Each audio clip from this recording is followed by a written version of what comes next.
Good news, everyone! There is only one issue standing in the way of the end of the war in Ukraine. And look, they are even saying so. But bad news, everyone. It is the one and only issue that ever mattered, and it has been blocking a settlement for the last 2 years. Yes, the war in Ukraine continues even as the rest of the Western coalition melts down, ironically over a bunch of ice. People inside of the United States are focused on ice for a completely different reason. Extraction operations happen in Venezuela, and something may or may not be happening in Iran. And while I have been largely sidetracked on this channel with that other stuff, I have been doing some IRL presenting about the high-level issues of the Russian invasion. And now I have a very helpful visual to better understand the bargaining frictions between the parties. Moreover, a bunch of things have been happening under the headlines to shift how Ukraine and Russia think about the future of this war. So, if you will allow me, here is everything you need to know about the war in 5 lines or less. And yeah, we have discussed these kinds of lines abstractly before, just plotting them wherever we see fit for the purposes of illustrating the math behind crisis negotiations. But today, we are going to do something a little different. I will do my best to give you accurate-ish visualizations of the current problem. Our first line for the day is the current front line, and I will be using gray to represent it for the rest of this video. You can remember that because the entire thing is a gray zone in practice, fog of war and whatnot. The key features of the front line are 1. The Dnipro River providing a rigid boundary in the south. 2. A small amount of Russian activity heading north towards Zaporizhia City, just after the hook in the Dnipro River. 3. Significantly more Russian activity in Donetsk, where a sizable portion of the oblast remains in Ukraine's hands. This is the main Russian axis, and it will be where we spend the bulk of our time today. 4th, and finally, a small amount of activity to the north, where the Luhansk Oblast meets the Kharkiv Oblast. The front line is what receives the most public attention, even though it matters surprisingly little for determining how negotiated settlements end wars, absent the one bargaining friction that we're going to be focusing on today. The second line that I need to draw is Ukraine's main defensive fortification line. I will make it black because black looks cool. This is the collection of traditional trenches, dragon's teeth, anti-tank ditches, and so forth that serve as Ukraine's emergency fallback position. Now, as it turns out, Ukraine does not just publish maps of its fortification lines. Can't imagine why. It's not like it's a security risk or anything. I can say a few things about it with confidence, though. 1. It matches the Dnipro River in the south.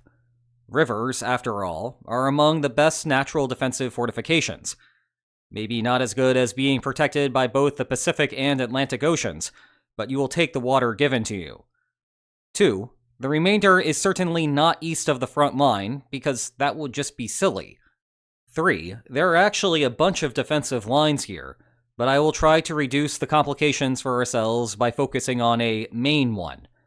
And 4. It definitely involves Sloviansk, Kramatorsk, and Konstantinivka, which are collectively called Ukraine's fortress belt. So I will draw it here to roughly capture what it looks like in reality.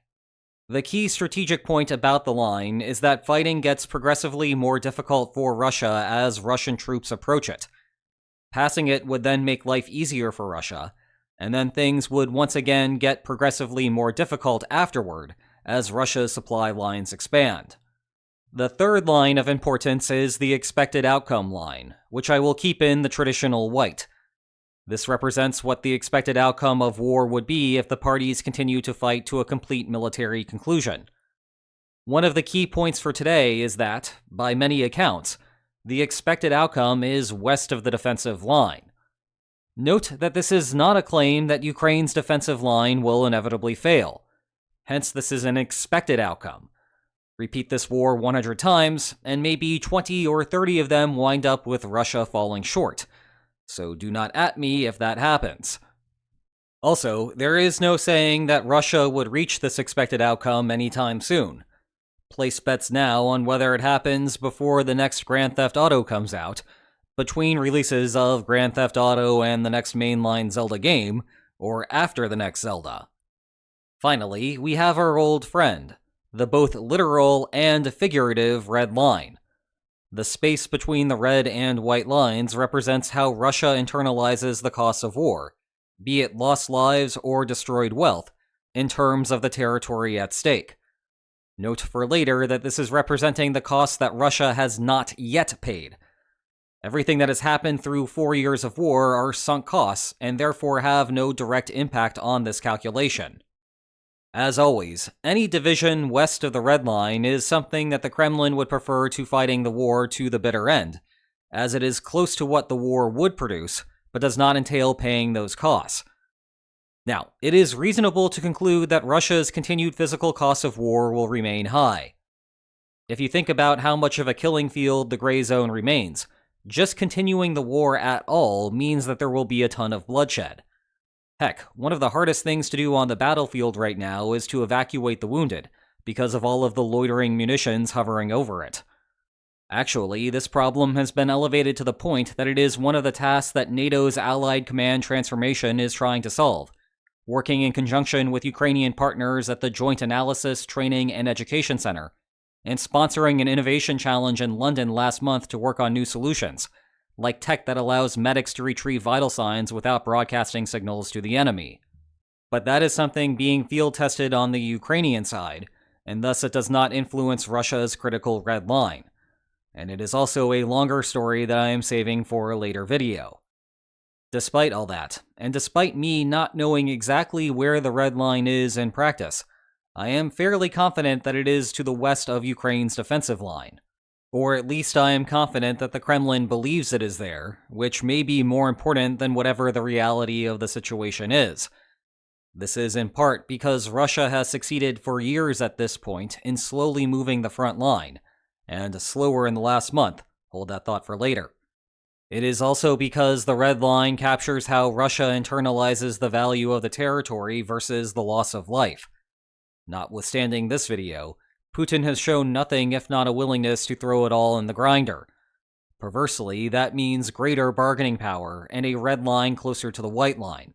Again, good for Russia, bad for Ukraine. And that takes us to that one small issue still keeping the parties from striking an agreement. It is the mere fact that the red line is plausibly west of the defensive line. The issue, as I have discussed before but only had the brainpower to visualize now, is that if you settled here, then instantaneously the red line becomes the de facto front line of an alleged peaceful settlement. That erases Ukraine's defensive lines, as Russia has been granted a free pass through them. Remember, the white line is an expected outcome of war. To reach it is predicated on Russia succeeding in battles up to that point, which is possible but not guaranteed. What is certain is that there would be significant attrition for Russia as the soldiers try to pass through the defensive line. The key consequence is that conceding to that red line ensures that the expected outcome of a restarted war immediately shifts further west, which renders the proposed deal insufficient from Russia's perspective. Not only would Russia get a huge jump in territory from the initial concession, it would likely be able to pick up the pace in the following months. Now, every negotiated settlement in the history of warfare is subject to that problem. Despite that, most wars end in a negotiated settlement, not the military defeat of one of the parties. The key is that the issue is not always decisive, because concessions do not inherently result in a huge shift in the balance of power. If, for example, you settled inside of the red line, but power instantly only shifted a small bit, thereby causing the red line to also only budge a little bit, then the ceasefire terms are sustainable. That does not work here because the defensive line does the heavy lifting. Any breach of it leads to the aforementioned bargaining problem. Okay, the reason that I find this visualization useful is because it helps us understand when the war could plausibly end. One way is if Russia naturally pushes the front line past the defensive fortifications. This is just about the worst solution to the problem from Ukraine's perspective. If we get to that point, it means that a bunch of random events have gone Russia's way, which means the expected outcome of the war has also naturally shifted to the left. Moreover, the red line does not only shift with it, it shifts even further because Russia has expended some of the costs that it expects to pay for the war overall, and that line reflects the costs not yet paid. Option 2 is that Ukraine continues to fight, but this time the random events go Kyiv's way, and so now Russia cannot breach the defensive lines. In turn, the expected outcome and red line shift east naturally, and the bargaining problem dissipates. This is a better outcome for Ukraine, but it is not a good strategy. It is the good result of a gamble, which does not take into account the likelihood of the aforementioned bad outcome if the gamble fails. But this visual does indicate that a third and better type of solution exists. You just have to get the red line past the defensive lines, and the bargaining friction rapidly drops off. Let me take a minute to explain what is not a solution to this problem. You cannot solve the problem by including all of Russia's casualties that have already happened, because, again, those costs are sunk. You cannot solve the problem by noting that modern warfare makes the continued costs of war naturally high. This is true, of course. The advent of drones means that injuries on the battlefield are now predominantly to the torso and face, whereas artillery used to disproportionately strike the legs. You also do not need to be a doctor to understand that the former is worse than the latter. We could further discuss how long-range drones are wreaking havoc on both sides, plunging Ukraine into a deep freeze and denying Russia the ability to run its refineries. All of these costs, though, are already baked into the current location of the red line, which apparently remains west of the fortifications. A true evolution here requires a surprise change in expectations about what might happen in the future. These would include things like France or the United Kingdom suddenly beginning a campaign to seize any Shadow Fleet vessels servicing Russia, which is something that plausibly may happen. Heck, we may be starting to see it now. It could be oil just plummeting to rock-bottom prices for whatever reason you might choose. It could be that the Trump administration gets serious about imposing secondary sanctions on countries importing Russian oil, which would further reduce the Kremlin's financial ability to continue the war. Note that the proposal to do this involves an act of Congress, so it is not subject to the concern that the Supreme Court may soon rule the rest of Trump's tariffs illegal.